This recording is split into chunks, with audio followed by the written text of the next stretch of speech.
టాలీవుడ్లో ఒకప్పటి స్టార్ పాటల రచయిత కులశేఖర్ లైఫ్ స్టోరీ సినిమా స్టోరీకి ఏమాత్రం తీసిపోదు.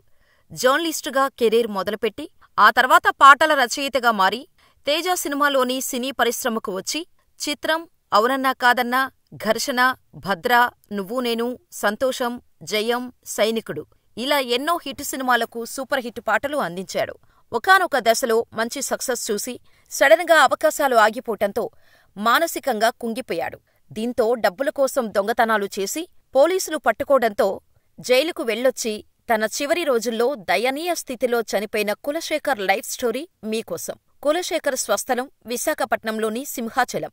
తండ్రి మహామహోపాధ్యాయ టి.పి. శ్రీరామచంద్రాచార్యులు. తల్లి శ్రీమతి రంగనాయకమ్మ దంపతులకు ఆగస్టు 15, 1971న సింహాచలంలో జన్మించారు. స్కూల్లో ఉన్నప్పటినుంచి పాటలు రాయడమంటే మహాపిచ్చి. స్కూల్ టైంలో ఎన్నో పాటలు రాసి బహుమతులు కూడా అందుకున్నారు కులశేఖర్. తర్వాత జర్నలిజంపై ఉన్న ఇష్టంతో ఈనాడు జర్నలిజం స్కూల్లో చేరి జర్నలిస్టుగా కెరీర్ మొదలుపెట్టారు.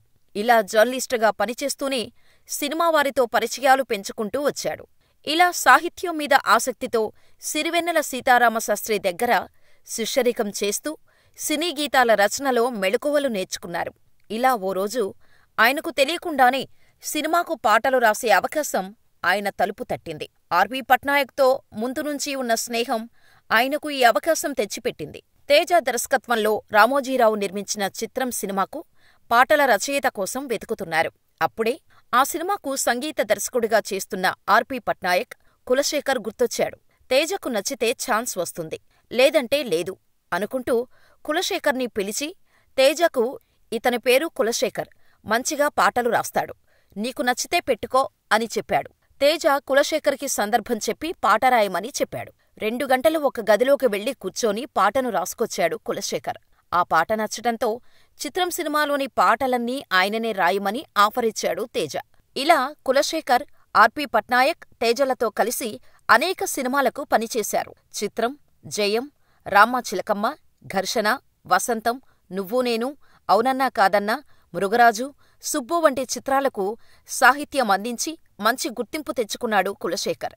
ఇలా మంచి పేరు రావటంతో తాను చేస్తున్న ఉద్యోగాన్ని వదిలిపెట్టి పెద్ద ఎత్తున పాటల రచన చేశాడు. స్టార్ రైటర్గానూ మారారు. ఇలా సినిమాల్లో ఎంతో సక్సెస్ చూసిన ఆయన 2007లో ప్రేమలేఖ రాశా అనే మూవీకి దర్శకత్వం వహించాడు. ఇందులో బింబిసార, విశ్వంభర చిత్రాల డైరెక్టర్ వశిష్ఠ మల్లిడి హీరోగా నటించాడు. కాని ఆ సినిమా విడుదల చాలా ఆలస్యం కావటం ఆయనను మానసికంగా ఎంతో కృంగదీసింది. ఆ తర్వాత అప్పులపాలు కావటంతో కుటుంబ సభ్యులు కూడా ఎవరూ ఆయనను పట్టించుకోలేదు. ఆయన చేసిన అప్పులతో విసిగిపోయిన భార్య పిల్లలను చూసుకోవడం కష్టమవుతుందని కులశేఖర్ని విడిచిపెట్టి పిల్లలను తీసుకుని వెళ్లిపోయింది. తన రెక్కల కష్టంతో ఓ ప్రైవేటు కంపెనీలో ఉద్యోగం చేసుకుంటూ పిల్లలను పెంచుకుంటూ వచ్చారు. దీంతో ఆమెను భర్తను వదిలేశావని ఎవరూ అనలేకపోయారు. అయితే కులశేఖర్ ఓ హీరోయిన్ మోజులో పడి మొత్తం కుటుంబాన్ని నాశనం చేసుకున్నాడని కూడా అంటారు. అలా జీవితంలో ఒంటరైన ఆయన మానసిక స్థితి సరిగ్గా ఉండేది కాదు. కొన్నిసార్లు ఎక్కడికి వెళుతున్నాడో అతనికే తెలీదని చెప్పేవాడట. ఇలా ఆలయాలను లక్ష్యంగా చేసుకుని పూజారుల బ్యాగులు, సెల్ఫోన్లను చోరీ చేయడమే కాకుండా 2013లో కాకినాడలోని బాలా త్రిపుర సుందరీదేవి అమ్మవారి ఆలయంలో శటగోపాన్ని దొంగలించాడు. దీంతో ఆలయ మండలి పోలీసులకు కంప్లైంట్ ఇవ్వటంతో గుడికి వచ్చిన పోలీసులు చెక్ చేస్తుంటే, అదే సమయంలో రెండో రోజు గుడికి వచ్చి భయంగా ఉండటంతో అది గమనించిన పోలీసులు విచారించగా కులశేఖర్ నేరం ఒప్పుకున్నాడు. ఇలా దొంగ అనే ముద్ర పడిపోయింది. శిక్ష వేసి కాకినాడ జైలుకు పంపించారు. ఇలా జైలులో ఉన్న సమయంలో ఆయన మానసిక స్థితి సరిగ్గా లేకపోవటం గమనించిన పోలీసులు ఆయనను రాజమండ్రి జైలుకు పంపించి వైద్యం చేయించారు. ఇలా 6 నెలల తర్వాత జైలు నుంచి ఆయన రిలీజ్ అయ్యారు. ఆ తర్వాత ఆయన ఎక్కడికి వెళ్లాడో, ఏమైపోయాడో ఎవరికీ తెలియదు. ఇలా ఉండగా 2018 సంవత్సరంలో మళ్లీ ఆయన తెరపైకి వచ్చాడు. 2018 అక్టోబర్ 28న హైదరాబాద్ పోలీసులు ఓ ప్రకటనను విడుదల చేశారు. సినీ పాటల రచయిత కులశేఖర్ని అరెస్ట్ చేశాం అని చెప్పటంతో అందరూ షాకయ్యారు. ఆలయాల్లో పూజారుల బ్యాగులు, సెల్ఫోన్లు, శటగోపాలు తస్కరిస్తూ బంజారాహిల్స్ పోలీసులు అరెస్ట్ చేసినట్టు ప్రకటించారు. కులశేఖర్ ఈ దొంగతనాలు చేసినట్టు విచారణలో తేలటంతో ఆయనను చంచల్గూడ జైలుకు పంపించారు. దీంతో మీడియాలో కులశేఖర్పై అనేక వార్తలు రావటం మొదలయ్యాయి. సినిమాల్లో స్టార్ గేయ రచయితగా ఉన్న కులశేఖర్కి ఇదేం పోయే కాలమంటూ అందరూ మీడియాలో ప్రచారం చేయటం మొదలుపెట్టారు. ఈ వార్తలను చూసిన కులశేఖర్ స్నేహితుడు, ప్రముఖ జర్నలిస్ట్ కోవెల సంతోష్ కుమార్ గారు స్పందించారు. కులశేఖర్ గురించి మీడియాలో తప్పుడు ప్రచారం జరుగుతోంది. కులశేఖర్ అటువంటి వ్యక్తి కాదు. సినిమా రంగంలో ఉన్న కాలంలోనే ఆ రంగంలోని జాడ్యాలు సహజంగానే కులశేఖర్కు అంటుకున్నాయి. అవి క్రమంగా ఆయన ఆరోగ్యాన్ని దెబ్బతీశాయి.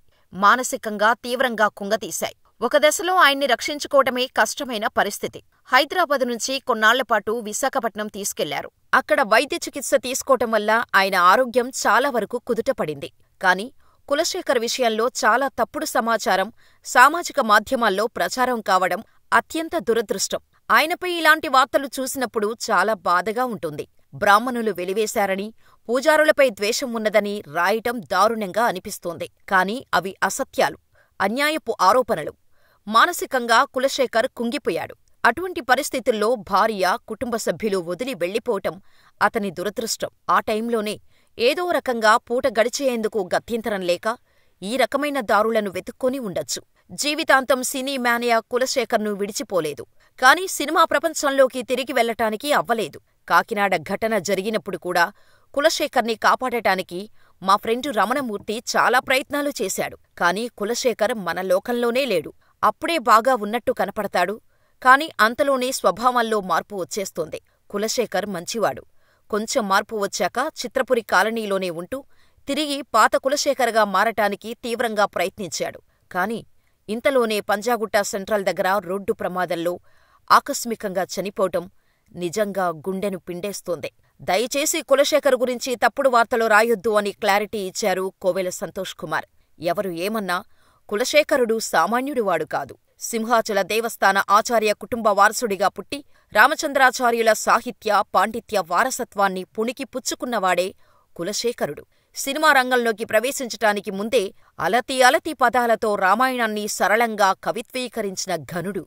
తనకు వచ్చిన మతిమరుపు వల్ల ఎన్నో ఇబ్బందులు పడి చివరి రోజుల్లో గాంధీ హాస్పిటల్లో ఎవరూ లేని అనాథలా చనిపోవటం బాధాకరం.